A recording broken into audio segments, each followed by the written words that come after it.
Desearía hacer presente hoy aquí una imagen cotidiana en nuestra casa de la Aguilera. Es diciembre, anochece pronto, en medio de la oscuridad, de los atardeceres gélidos del invierno castellano, un rótulo grande, luminoso y cálido guía nuestro peregrinar.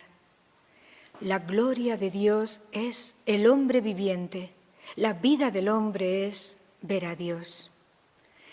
Estas palabras, a modo de epitafio, están escritas en nuestro cementerio, que descansa a los pies de nuestra nueva iglesia, para significar la comunión entre la Jerusalén celeste y la que peregrina aquí. Cielo y tierra se unen, porque la comunión de los santos no conoce despedidas ni fin, así en la tierra como en el cielo. La meta de nuestra fe no es solo el cielo, sino el cielo en la tierra, su reino entre nosotros. Comienzo con este epígrafe porque los santos, como San Ireneo, nos enseñan que la vida se comprende desde la meta. La vida se comprende desde la meta, desde lo que estamos llamados a ser y a vivir en el designio salvífico, misericordioso y entrañable de nuestro Dios. Hemos sido creadas para una plenitud inimaginable. Nuestro destino tiene un único nombre, Jesucristo. Así se abren nuestras constituciones. El Espíritu Santo, a lo largo del tiempo que Dios nos regala, nos va configurando y recreando a imagen y semejanza de la humanidad de Cristo resucitada. De esta manera nuestra existencia quiere glorificar a Dios, porque la gloria de Dios es el hombre dotado de su propia vida, y el destino último del hombre es ver a Dios Padre. Estas dos verdades intocables del gran San Ireneo son un aldabonazo de esperanza, de victoria, de resurrección, que crean en nuestra casa una atmósfera ungida, una atmósfera de gravedad. Porque la historia es tiempo de salvación, de paciente maduración. El tiempo es aliado del hombre y nos va paulatinamente regalando la vida, porque el Espíritu está orientando nuestra creación hacia Cristo, la vida sin ocaso. Las palabras de San Ireneo son memoria viva y permanente de lo que cada hermana profesa con un sí perpetuo el día de su consagración, con la certeza de que la gloria de Dios es el hombre viviente, que por el don del Espíritu Santo se configura con Cristo para vivir en la intimidad del Padre y así abrazar a la humanidad entera, me consagro a Dios en esta comunidad.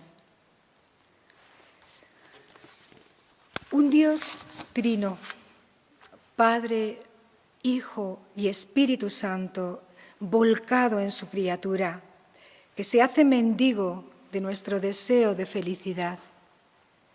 El anhelo de plenitud que hay en el hombre se corresponde con el anhelo de Dios por dar al hombre la plenitud. La santidad, la invasión del Espíritu en nuestra carne, es la plenitud que Dios quiere conferir al hombre. Ante el don de Dios, ante su promesa, el drama del hombre ya no es la muerte, sino su libertad.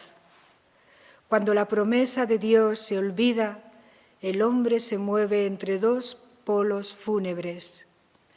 Teme la muerte, sí, pero aún más teme vivir. Teme la muerte sin amar la vida. Y como afirma San Ireneo, no se puede vivir sin la vida, Jesús. Ver el rostro de Dios es la nostalgia que ha sido testimoniada a lo largo de la historia de la salvación. Ver a Dios es nuestra vida y nuestro vivir. Por experiencia sabemos bien que el hombre que no se encuentra con el resucitado es para sí mismo un enigma sin resolver, porque no conoce su identidad, ni encuentra el sentido, ni el valor de la vida, ni la respuesta a la sed más profunda del corazón. Cada vez que me detengo ante la inscripción del cementerio, recuerdo la sorpresa que nos causó como mujeres consagradas la primera vez que nuestro profesor Ayán nos habló de la maternidad eclesial estrechamente unida al martirio, con la imagen de aquella mujer convertida en estatua de sal que prefigura a la Iglesia, sal de la tierra. Me refiero a la mujer de Lot, que interpreta de manera curiosa y atrevida el santo obispo de Lyon.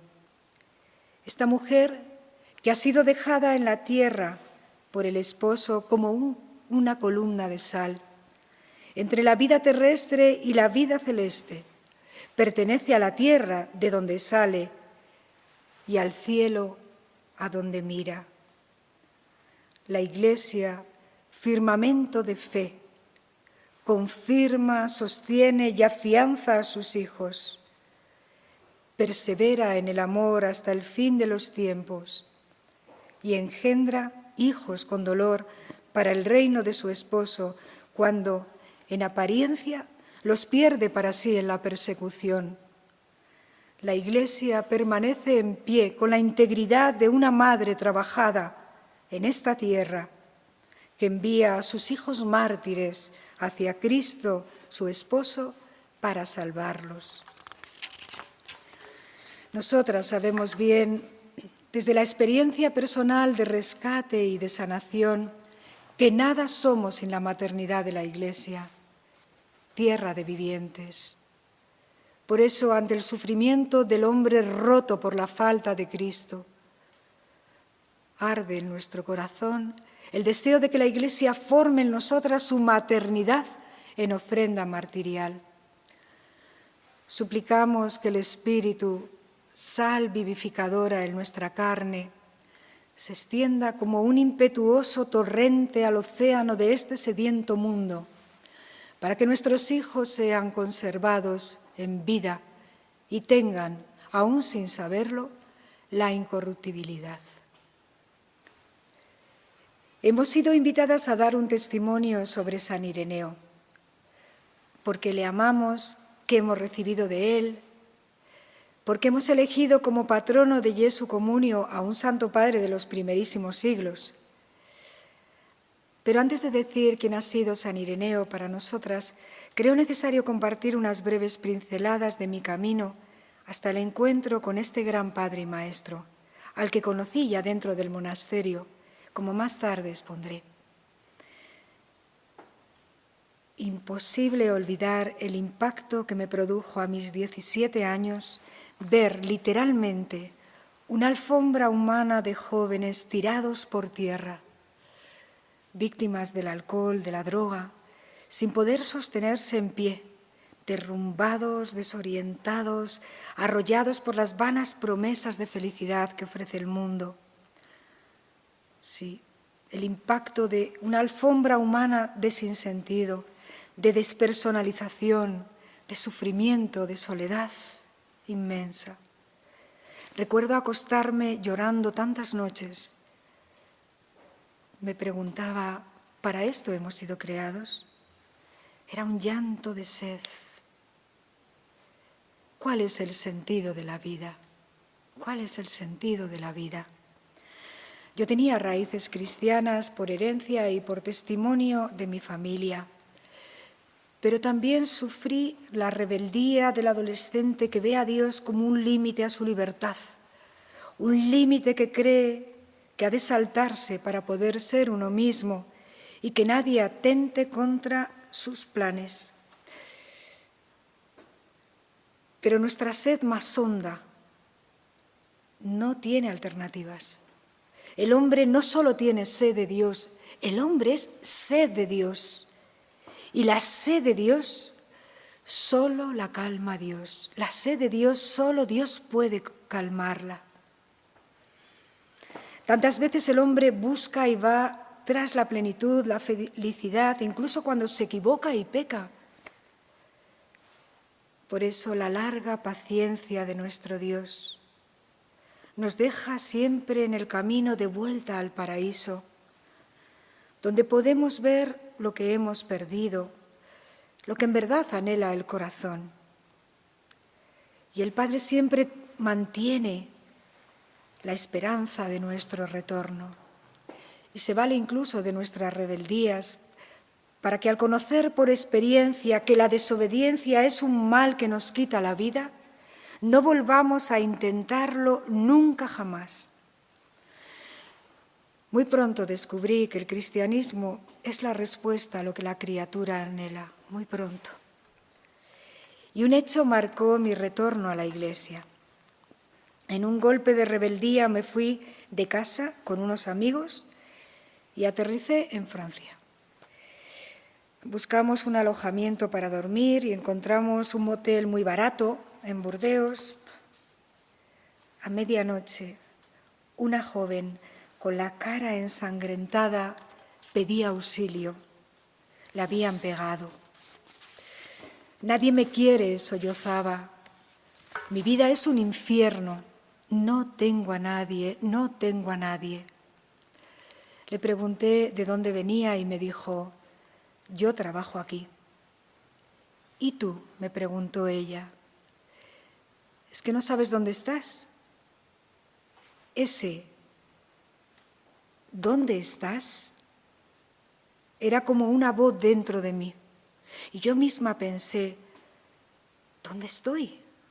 ¿Dónde estoy?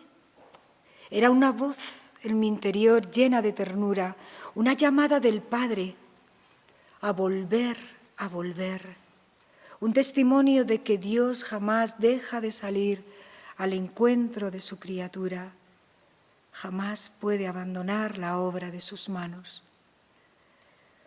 La joven en realidad me lo preguntaba porque no sabíamos que al otro lado del motel había un burdel.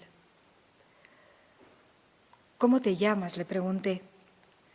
Véronique. Su voz doliente y sedienta de afecto se grabó en mis entrañas. Y me quedé con su nombre y con el eco de su voz. No tengo a nadie, no tengo a nadie. Y pensé entonces en la imagen del Ecce Homo. Pensé en la pasión de Jesús, donde aquella mujer, la Verónica, enjuga su rostro ensalivado y ensangrentado. Y me dije, no puedo malgastar mi vida así, no puedo resignarme a ser tan solo espectadora del horror. Quiero ponerme en camino, quiero ser Verónica en el calvario de este mundo desesperanzado. Lo cierto es que en el rostro de Jesús sufriente, en aquella mujer, vi el dolor de la humanidad que me traspasó y entraba también en mi corazón. El Espíritu me impulsó a seguir al Señor, que por su gran misericordia, escribe San Ireneo, por su gran misericordia para salvarnos, estuvo en los mismos lugares, en la misma situación y en los mismos ambientes donde nosotros habíamos perdido la vida. Años más tarde sentí que el Señor confirmaba esta llamada y esta misión y tomé el nombre de Verónica en mi paso al noviciado.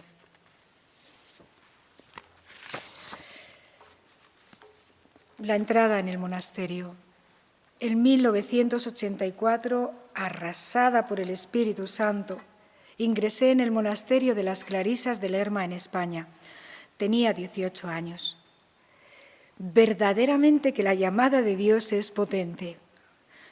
Yo solo sabía una cosa, que Cristo era mi vida y que Cristo era mi inseparable vivir. Y Él, sin yo saberlo casi, fue tomando posesión de mí. Entré dispuesta a todo, llevada por ese idealismo de la juventud, ¿no? me puse en camino como si la santidad fuera una meta heroica, como si yo fuera la que tenía que alcanzar a Dios con mis frágiles fuerzas y darle yo gloria a Dios. Pero mi camino se fue impregnando de tintes muy negativos, que hacían resaltar más el esfuerzo personal, como la huida del mundo, el rostro doloroso de la virtud, el morir constante, el desaparecer tú para llegar a Dios, como si yo viera la vida más como una muerte y renuncia que como una plenitud. Me ahogaba la visión negativa del cuerpo, el menosprecio de la carne en confrontación con el alma, que era tan abundante en las lecturas del momento y en no pocos discursos. Incluso aquella llamada a la compasión iba quedando un tanto oscurecida. La compasión por el hombre. Pero no me podía conformar. Algo en mi interior me hablaba de la dignidad de mi carne, me hablaba de una sed de plenitud que no podía ser un castigo, que anhelaba ser colmada. Mi corazón inquieto se debatía entre esa comprensión de la fe y la sed de vida, de belleza, de comunión que yo sentía en lo más hondo. Es evidente que un abismo me separaba aún de San Ireneo. Es como si escuchara el fluir de la fuente, pero necesitaba hacer un largo recorrido, largo, hasta comprender que tan imposible es para mí crearme como llevarme a plenitud. Un largo recorrido hasta descubrir que Dios reclama el servicio de los hombres para otorgar bienes a cuantos perseveran en el seguimiento. Queriendo seguir a Cristo, me encontré como el ciego Bartimeo, mendigando al borde del camino, pero sin acertar a entrar en él. San Ireneo salió a mi encuentro. San Ireneo salió a mi encuentro. Por misericordia de Dios se me fue abriendo suavemente el horizonte al estilo divino. Escribe Ireneo: a Dios, en efecto, no le es propia la violencia. Se manifiesta como una brisa suave que lo invade todo, como una visita mansa y redentora que se adecua al ritmo de la criatura. Pero quizá mi primer despertar fue el testimonio de una hermana anciana de mi comunidad, que sin ella pretenderlo, preparó mi corazón hacia Ireneo. ¿Cómo? Con el testimonio de su propia vida. Esta hermana apenas sabía leer y escribir, pero tenía el ánimo dispuesto para creer en Jesús. Tenía una familiaridad extraordinaria con el Señor. Llenaba sus horas con Dios, hora tras hora, inmóvil, con quietud. Era como si tuviese los ojos citados con el esposo y siempre con una serena sonrisa. Esta hermana que Dios me regaló bien podía ser, después de siglos, de la misma familia que el anciano Simeón. Ya en el umbral de la eternidad, a punto de entonar su Nundimitis, con las manos llenas de Cristo y el corazón roto y dispuesto para consolar a Cristo, porque, como decía San Francisco de Asís, el amor no es amado, el amor no es amado. Y ella así vivía esperando con fe inquebrantable ver a Dios. O quizá lo veía ya. Siempre me lo he preguntado. Un día yo era novicia y no tenía más de 20 años. Y me dijo: ¿por qué tienes ese rostro tan turbado? Mírale a él, mírale a él. Y me señalaba el Santísimo. ¿Pero no ves a nuestro Señor Jesucristo? Me decía, ¿pero no lo ves? Y ante mi cara escéptica, ella insistía, Lo verás sin duda alguna, porque Él quiere que lo veas, Él quiere que lo veas. Ciertamente yo no veía al Señor, pero la autoridad de su vida, la autoridad de su caridad me impulsó a suplicar la misma gracia de vivir y de ver lo que ella vivía y veía. La verdad es que sentía mucha envidia al mirarle y yo me preguntaba, ¿qué será tener los 5 sentidos de Jesús?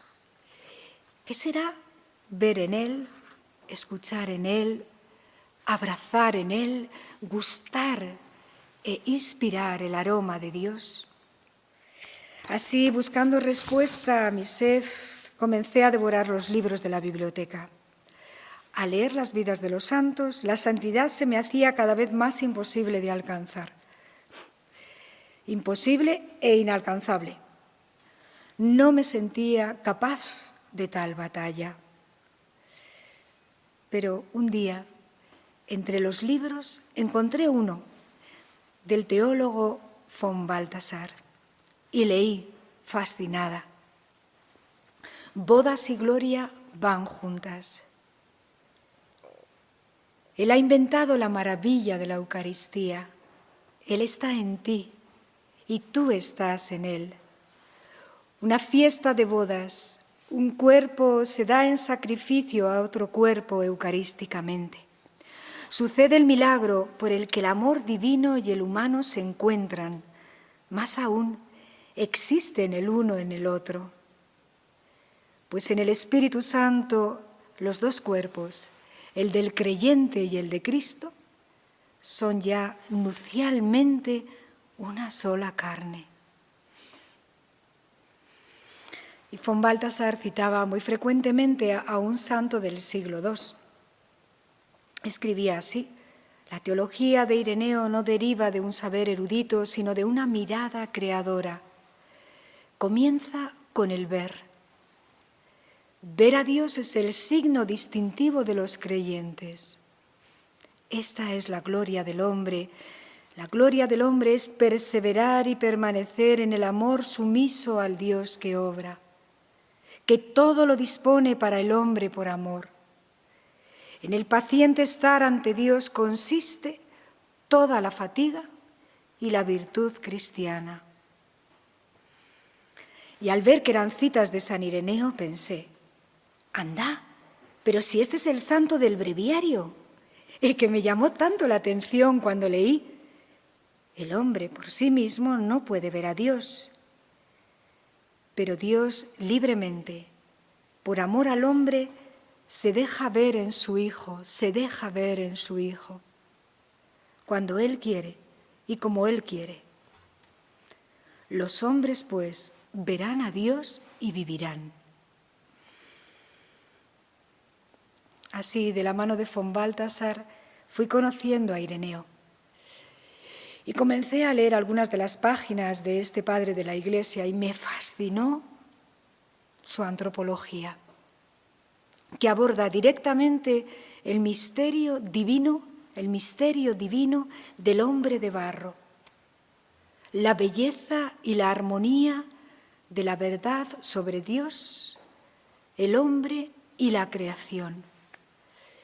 El encuentro con San Ireneo fue para mí una revolución cristiana.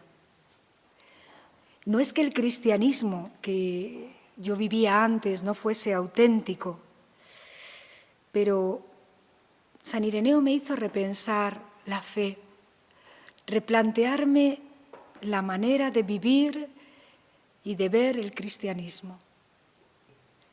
Imaginaos el impacto vital cuando descubrí o intuí que nuestra carne está destinada a ser teofanía de la gloria de Dios.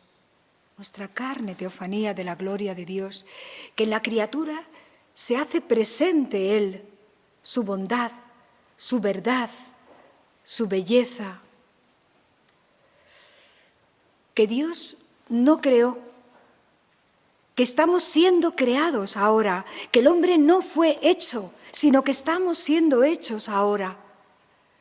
y que dejarse hacer es el gozo de la criatura, que reclamada por el amor responde libremente con una docilidad siempre más grande. Que la debilidad de la carne hace brillar la victoria de Dios, su sabiduría y su poder en la debilidad. Que no falla el amor, que no falla el arte de Dios, que no falla la luz. Falla quien, endurecido e ingrato, desprecia el arte y la vida de Dios. Que el barro sediento recibe, como lluvia venida del cielo, el Espíritu de Dios, que le humedece y ablanda y le torna dócil a su obrar. Que los discípulos que abandonaron todo por el Señor, que abandonaron todo por el Señor y su alianza, reciben como herencia al propio Señor. Yo, que me peleaba contra la carne, como si la solución fuera un cristianismo desencarnado, espiritualista. Sin embargo, escribía don Eugenio Romero, la carne, lo humano en su debilidad, lejos de ser enemiga del espíritu, es portadora del mismo. La carne portadora del espíritu en su debilidad. Y un texto me desarmó por entero.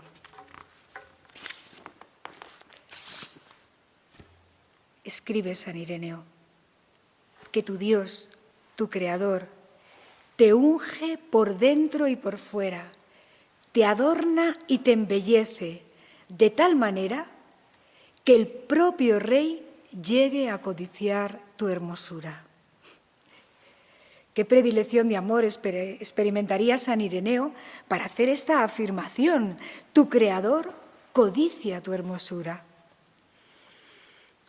Así, paso a paso, Ireneo me ayudó también a comprender y a reconciliar mi pasado como una historia de salvación. Si mi creación, salida de las manos de Dios, no ha sido abandonada a su inercia o a su propio dinamismo. Mi creación indigente es capaz de Dios, abierta al fluir constante del Espíritu, capaz de Dios. ¡Qué descanso! Que mi creación de barro no está acabada, que no es una realidad autosuficiente y cerrada, sino que está siendo hecha a semejanza de Cristo. En el siglo III escribía Tertuliano, Dios estaba totalmente absorto y ocupado en modelar aquel ínfimo barro que se encontraba entre sus manos. El amor mismo le inspiraba los rasgos que quería conferir al hombre, porque Cristo mismo era el pensamiento de cuanto expresaba el barro, que ya entonces se revestía de la futura imagen de Cristo encarnado. Dios está lleno de gozo al crear, un amor de gratuidad que goza con la obra de sus manos. Dios goza con la obra de sus manos. ¿Cómo podría entonces no valorar ni amar mi creación? El hombre no responde a una necesidad de Dios. Dios me desea por mí misma. Soy amada por puro amor.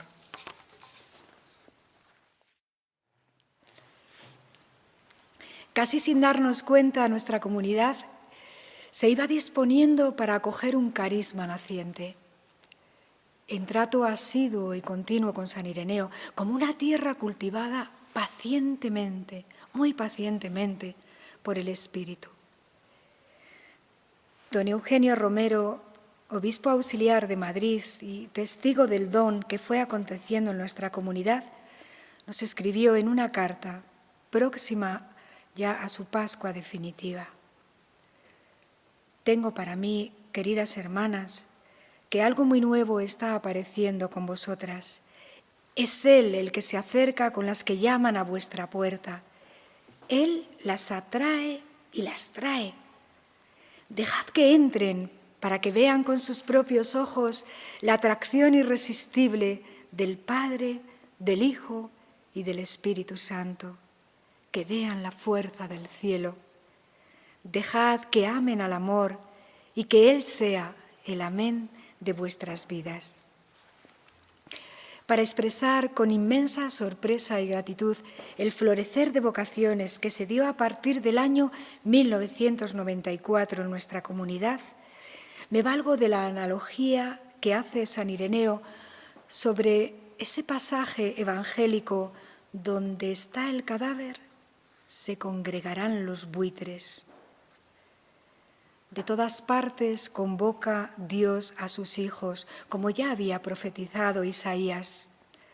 Traeré a mis hijos de lejos y a mis hijas de los confines de la tierra, a todos los que fueron llamados en mi nombre, a los que para mi gloria creé, plasmé e hice para mi gloria. Al grito de la sed de Cristo crucificado, Shahena, aparecieron desde lejos mis hermanas, que como águilas se lanzaban a formar coro en torno al cuerpo entregado de nuestro Salvador. Revoloteaban en torno al Rey. El cuerpo glorioso de Jesús las atraía hacia sí. Su gloria se derramaba en ellas. Ungidas volaban alto a impulsos del Espíritu donado a su carne, a impulsos del Espíritu donado a su carne. Dóciles a la gracia que salva, eran congregadas para nutrirse y beber de la llaga del costado, fuente de salud y de comunión. Nuestras constituciones contemplan que la vida de las hermanas quiere ser por entero abrazo esponsal, permanencia en la alcoba del esposo, en el cuerpo de Cristo acogido, abrazado y entrañado en la Eucaristía. Fascinadas por la belleza de Cristo, virgen, pobre y obediente, Él nos congrega a vivir en alianza nupcial. El espíritu del ungido, beso de resurrección, nos configura con los sentimientos de Cristo virgen, que por ser solo del Padre fue para todos. Con Cristo pobre que eligió no tener dónde reclinar la cabeza, con Cristo obediente al designio de Dios hasta la muerte por amor. Y así, lejos de concebir nuestra consagración como renuncia, la abrazamos como el don incomparable, mediante el cual Dios quiere enriquecernos y colmarnos con la unción del Espíritu hasta hacernos una sola carne con Cristo. Abrazadas al cuerpo de Cristo, vida nuestra, el Espíritu nos mueve a la comunión y nos hace capaces de llegar a amar con una altura, con una anchura, con una profundidad que jamás podríamos darnos a nosotras mismas, jamás. Y descubrimos con asombro que nuestra consagración no se cumple si no es en la comunión que el Señor construye. Y así la comunión se hace misión. La comunión se hace misión.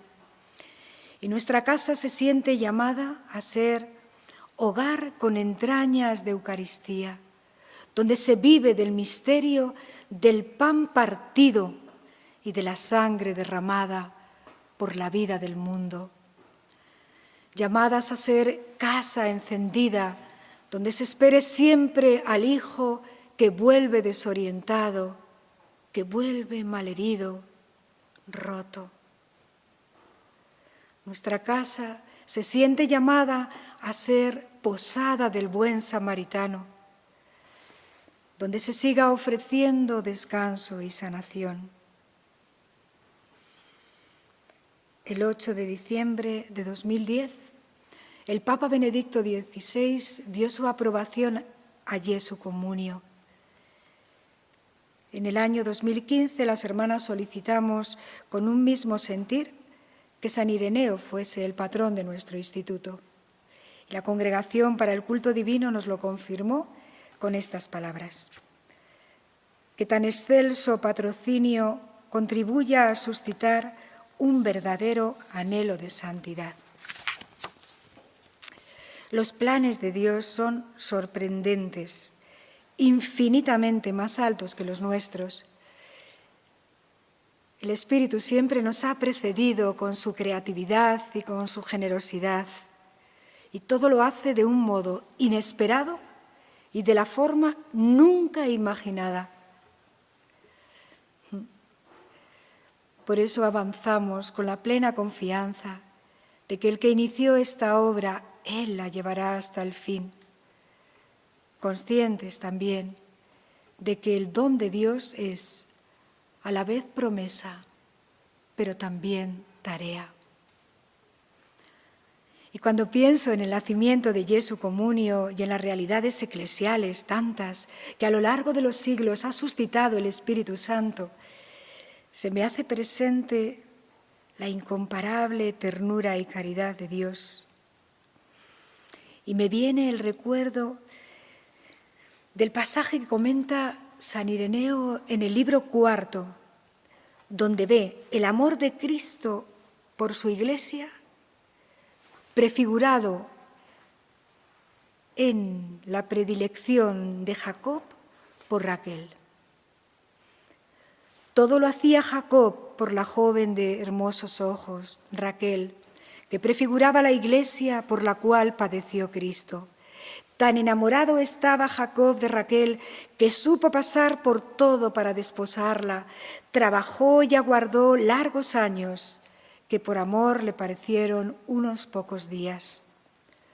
Por amor a la Iglesia, Cristo pasó por todo, hasta por una muerte de cruz, para desposarla, embellecerla, santificarla, y por medio del Espíritu le ha dado bellos ojos, sus propios ojos, para ver la vida en su verdad y para que incluso pudiera ver a Dios mismo.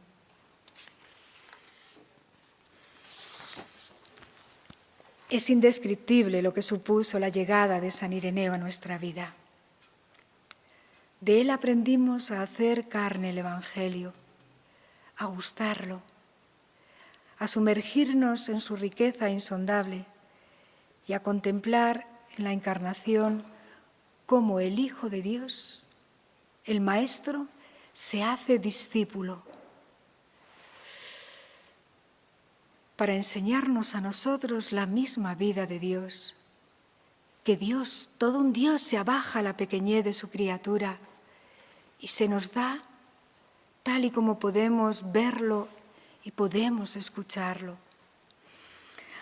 Hay tardes enteras en que las hermanas compartimos el Evangelio a la luz de las claves de San Ireneo, como si quisiéramos asaltarlo en su cielo para lanzarle tantas y tantas preguntas. Deseamos saber todo lo que entraña cada palabra nacida de su contemplación, sus silencios de espera, sus silencios de escucha que dejan hablar al Espíritu. Queremos captar lo que tan solo insinúa a veces entre líneas. No queremos dejar caer ni una sola palabra por tierra.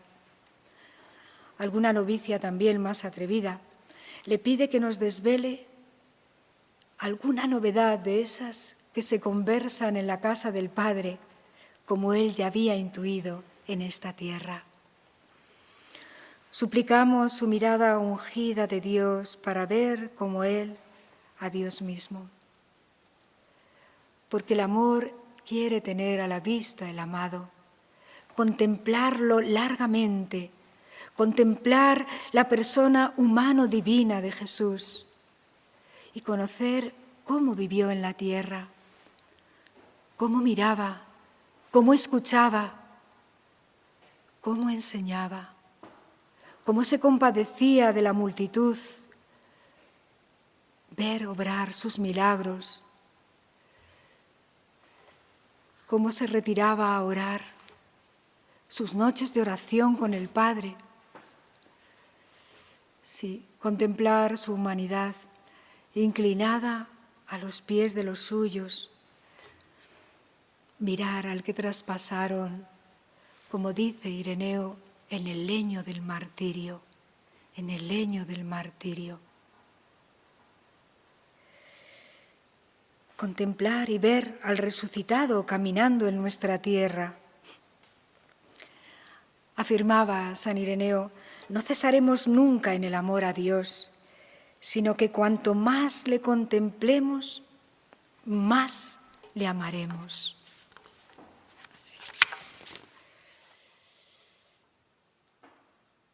Y para finalizar, una larga cadena de síes.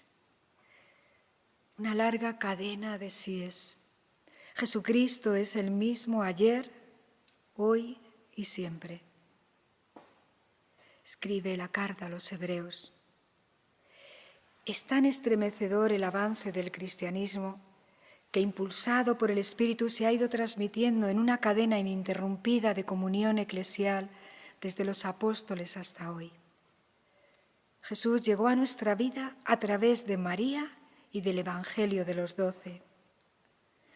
Los creyentes estamos enraizados en una larga historia de testigos, de generaciones que han obedecido al Espíritu Santo, que han abrazado, profesado, vivido y transmitido lo que los apóstoles oyeron, vieron y tocaron, el verbo de la vida.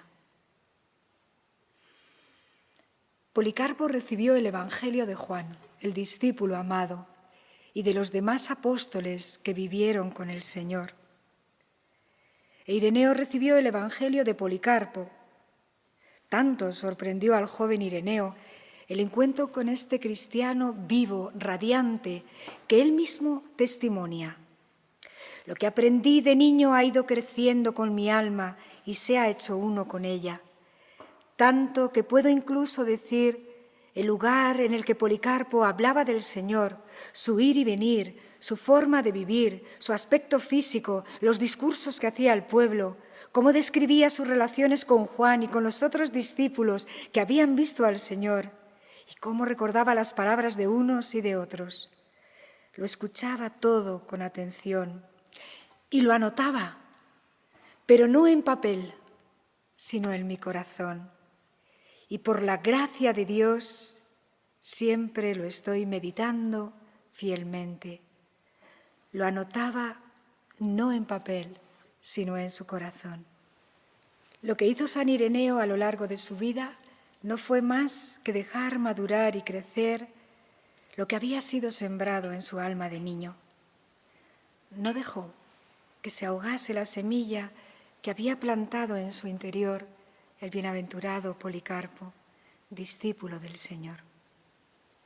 Pero también nosotras hemos tenido y tenemos nuestros Policarpos más cercanos. En el año 98 llegaron a nuestra casa el maestro y el profesor, como algunos los denominaban. Iban a Loyola a visitar al padre Orbe. El padre Orbe era el sabio, el maestro don Eugenio y Allán el profesor. Después conocimos a discípulos de ellos, es decir, discípulos de Ireneo. Ellos han sido grandes maestros, grandes, porque permanecen siendo discípulos, que nos enseñan a aprender. Nos han hecho gustar los tiempos de la Iglesia naciente, aquellos tiempos en los que, como escribió Libac, todavía resonaba la predicación de los apóstoles, aquellos tiempos en los que la sangre de Cristo todavía estaba caliente y en los que la fe ardía con toda viveza en el alma de los creyentes. Y sobre todo ellos nos alentaron y confirmaron en nuestro peregrinar. Dejaos amar por los padres de la Iglesia, amadlos y no tengáis prisa. Ellos os marcarán el ritmo de vuestra vida. Se os harán tan cercanos y familiares hasta el punto de pensar que os han estado esperando desde siempre, o mejor, que la providencia los tenía preparados para vosotras.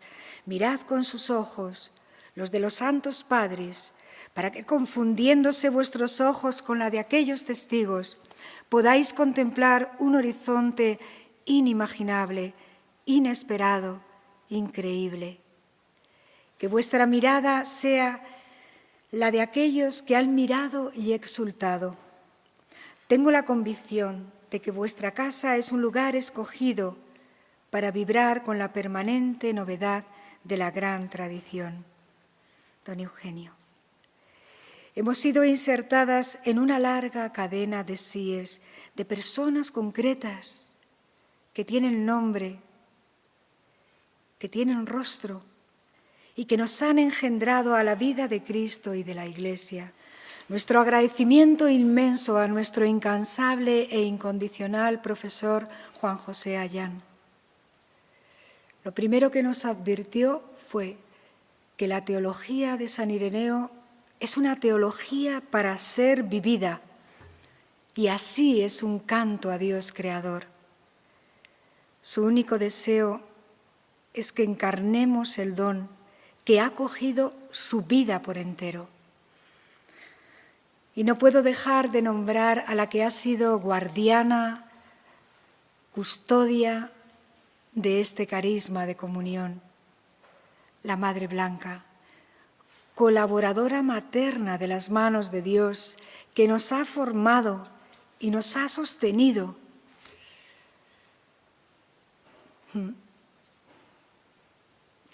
También a mis hermanas e hijas de carisma, con quienes Dios ha ido entretejiendo mi vida y lo está haciendo para avanzar en el seguimiento de Cristo Esposo hasta el fin. Ojalá seamos dignas de tales padres y madres que nos han precedido y nos han pasado la antorcha para que siga extendiéndose el fuego de Cristo. Porque el mundo de hoy nos sigue lanzando el mismo desafío que en otro tiempo a los apóstoles, la eterna petición de todas las generaciones. Queremos ver a Jesús, queremos ver a Jesús. Tantos a nuestro alrededor, tantos. No abrirán jamás las páginas del Evangelio, pero mirarán nuestro vivir. Mirarán nuestro vivir. Queremos ver a Jesús a través de vuestra vida y entonces después escucharemos vuestras palabras. La sólida verdad de la Iglesia se testimonia por la comunión. Mirad cómo se aman. La comunión es el distintivo de los discípulos de Cristo, el más bello testimonio y el más poderoso atractivo. Y antes de finalizar, un atrevimiento. He preguntado a San Ireneo cuál sería hoy su alegría y su tristeza. Y creo intuir que no quiere un aplauso a su persona o a su doctrina. Creo que su mayor tristeza sería que nos limitásemos simplemente a contar las hazañas que hicieron los santos, a aplaudir a los que viven, en vez de ser la alegría del Padre, ser hombres y mujeres vivientes.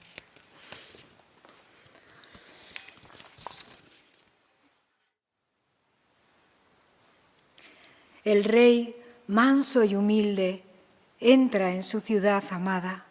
Apenas divisó Jerusalén, rompió a llorar con palabras maternales y tiernas.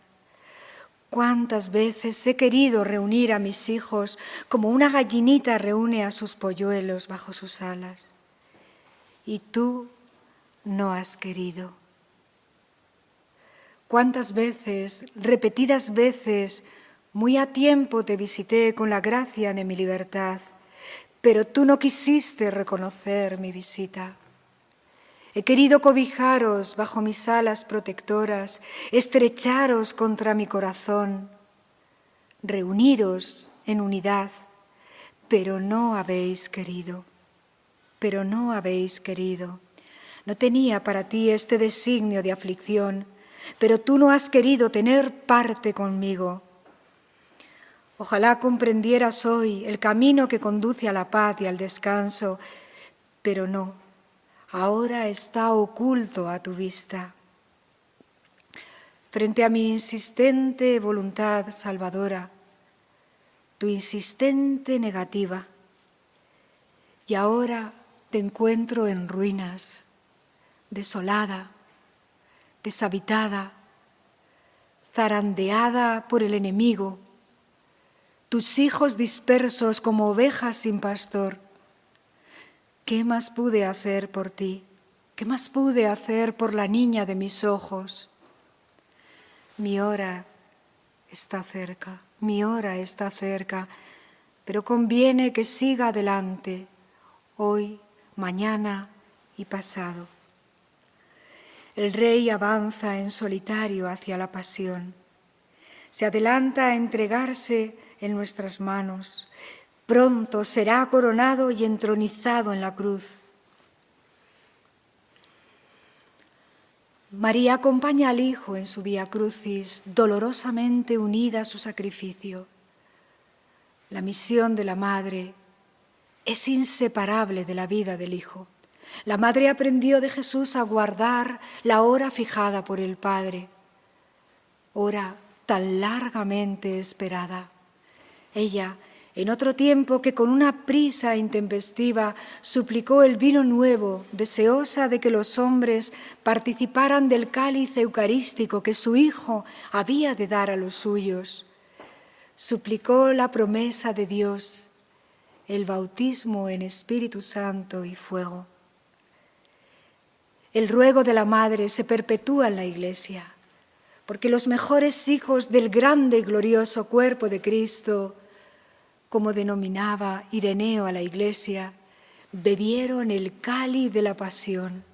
Los mejores hijos del grande y glorioso cuerpo de Cristo bebieron el cáliz de la pasión.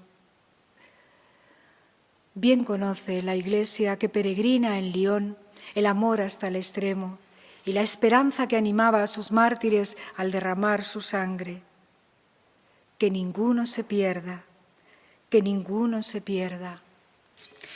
Sigue viva la súplica de Cristo, acogida hasta dar la vida en los que lo aman. Ruego por aquellos que, por medio de su palabra, creerán en mí, para que todos sean uno. Como tú, Padre, en mí y yo en ti, que ellos también sean uno en nosotros, sean uno en nosotros. Estáis muy presentes en nuestras oraciones y con un solo sentir y con una misma sed aguardamos expectantes la meta de nuestra esperanza, el cielo nuevo y la tierra nueva, que un día llegará a ser esta creación inacabada, porque su destino es fundirse en abrazo para siempre con la Jerusalén celeste, tatuada en las manos de Dios, el Hijo y el Espíritu Santo, que Juan en el Apocalipsis vio descender como esposa engalanada para su esposo, resplandeciente con la gloria de Dios. Así, el cosmos llegará a ser la ciudad eterna en la que Dios habitará por siempre con los santos. El Espíritu y la esposa gimen: ven, Señor Jesús, ven, Señor Jesús. Amén.